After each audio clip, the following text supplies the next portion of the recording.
the first step to start selling something, right, is to recognize to whom you want to sell the products or the services that you have.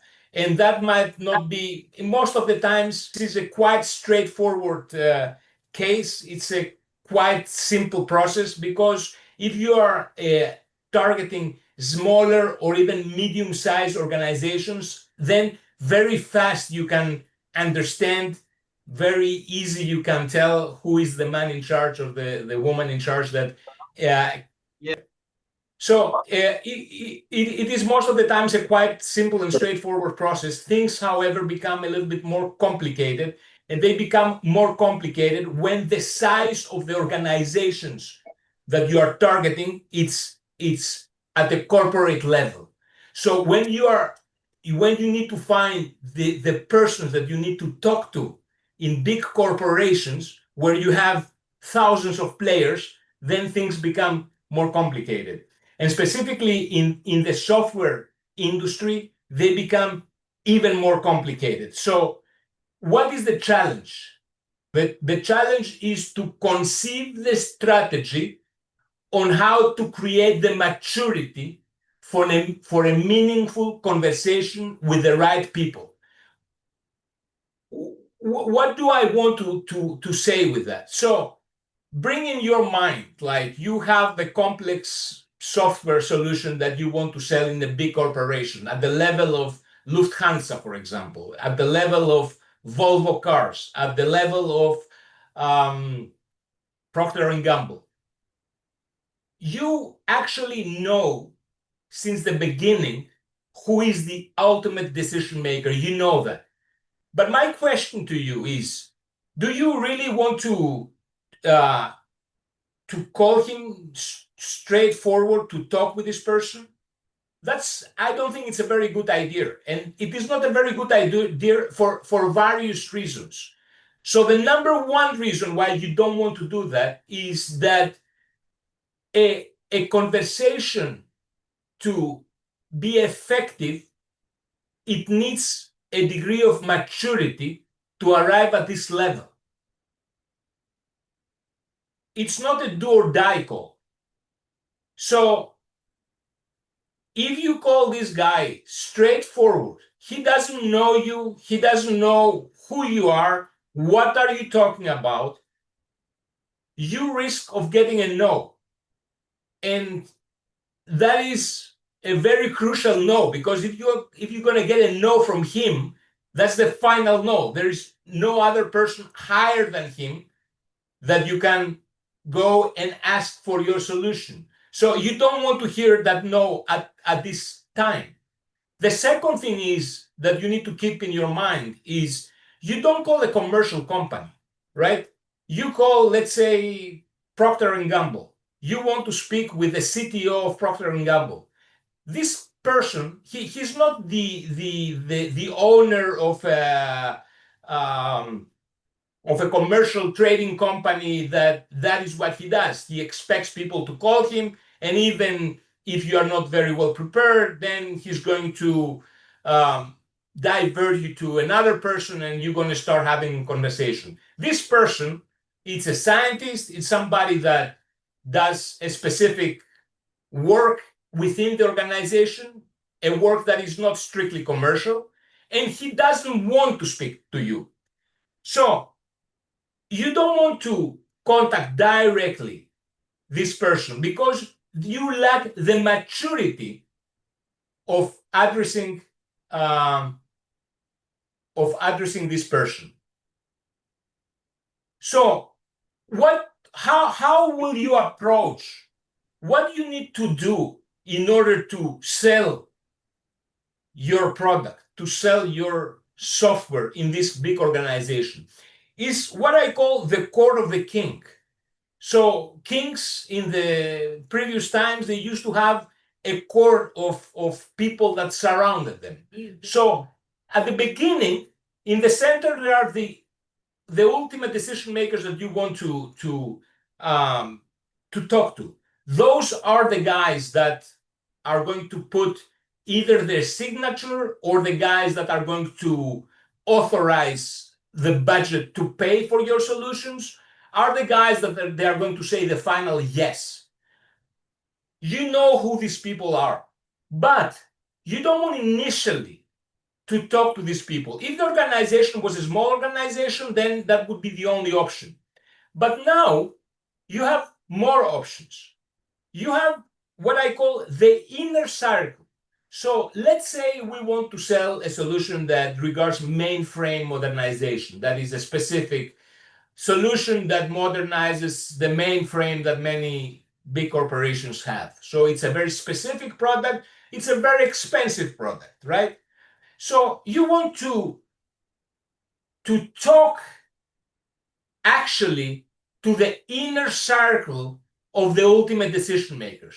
That can be the director of application modernization, the IT infrastructure director, the head of cloud transformation, maybe an enterprise architect, or the IT transformation director. Those are the people, they are not the ultimate decision makers, but they are the actual decision makers. You would like to have those guys on the call first for many reasons. Because first of all, they are more relevant to what you want to sell.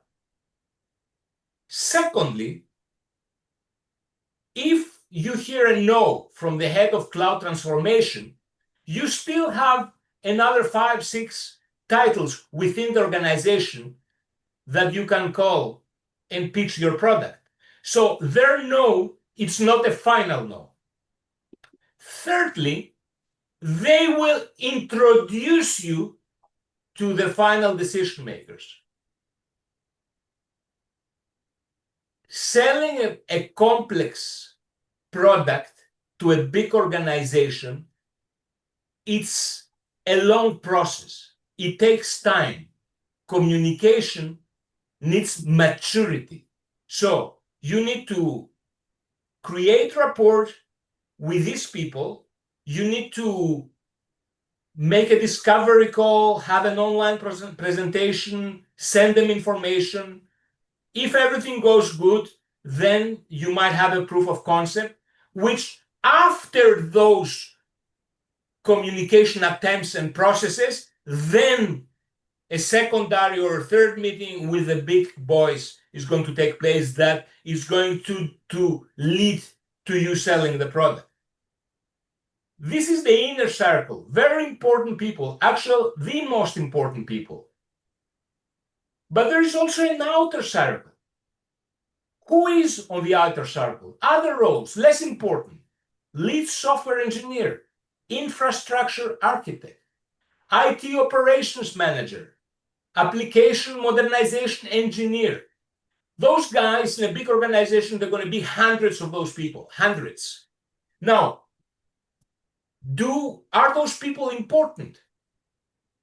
They are not important in terms that they are going to take a decision for your product, but they are important for the reason that they will introduce you to the people that matter, and they will help you identify who is who in this organization.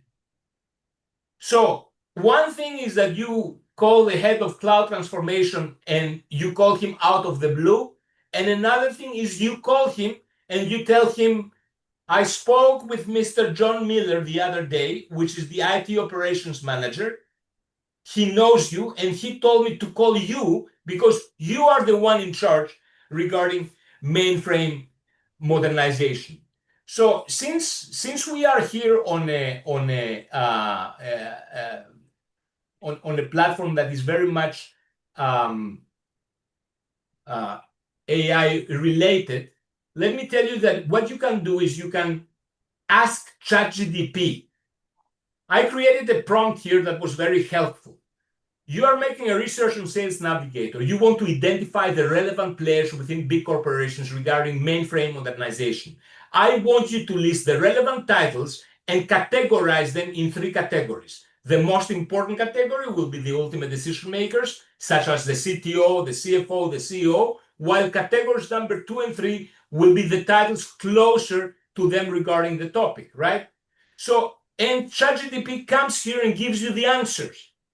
Category 1, category 2, category 3. So now you know which are the titles of interest.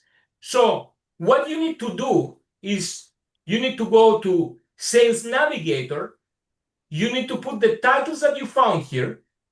And if we take like a big organization, so I took a big organization, let us take a really big organization. Let's take HSBC, right?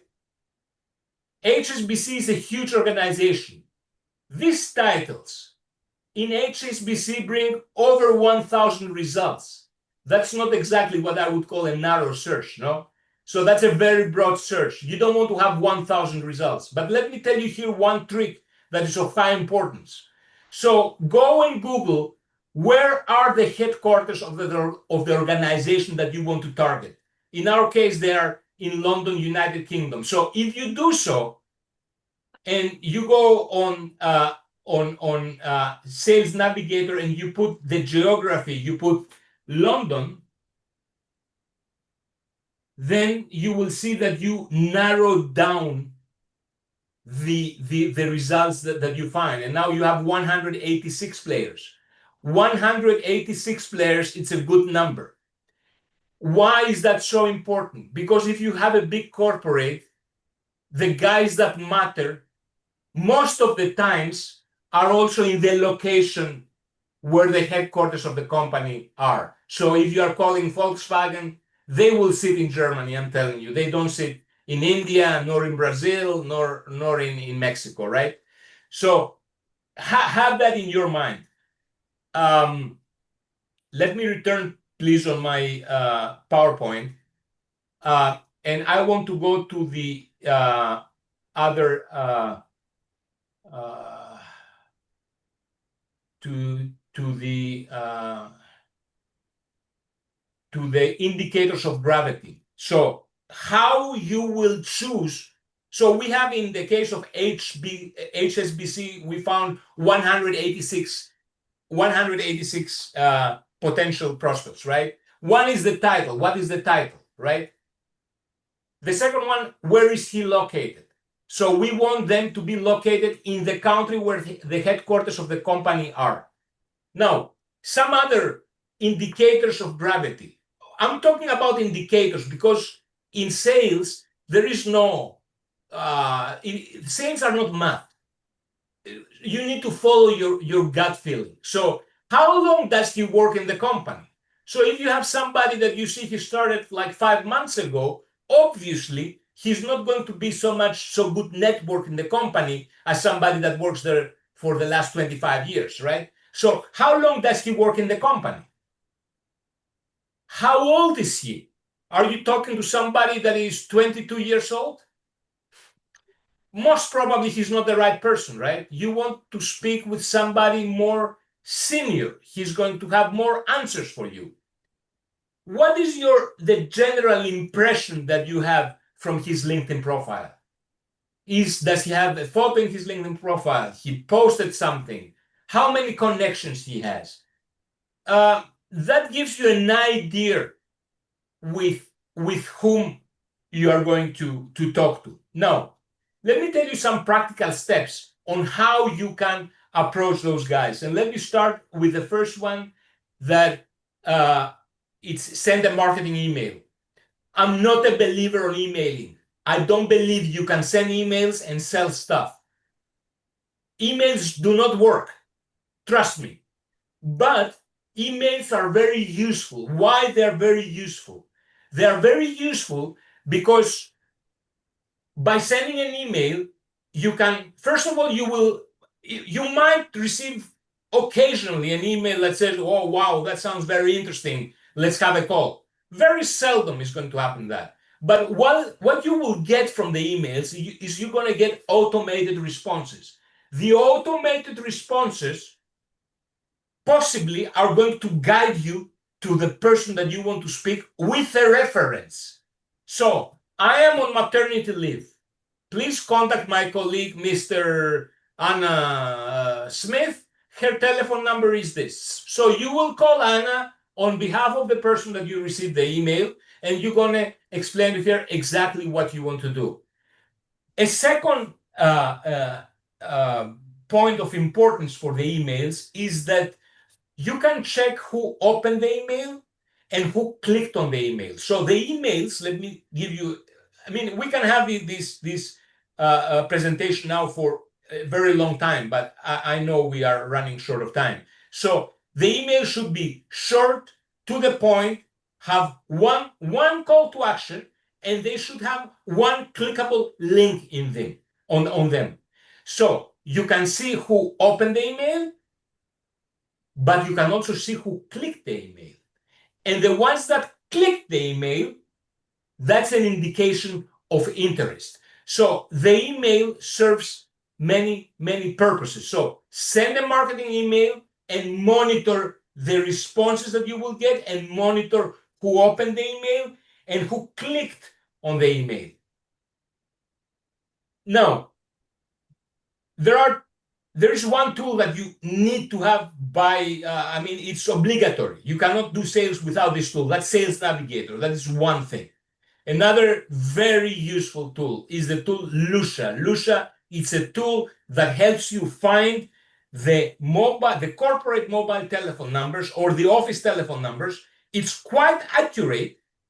It has an accuracy, I would say, maybe 60% accuracy, 70% accuracy. So you will call the CTO of the company on his mobile telephone number, and you will find this telephone number in Lusha. Lusha is a great tool. So take advantage of the opportunity, subscribe in Lusha. Each of the Sales Navigator and Lusha, they are around $100 something per month, but it's really worth it, trust me.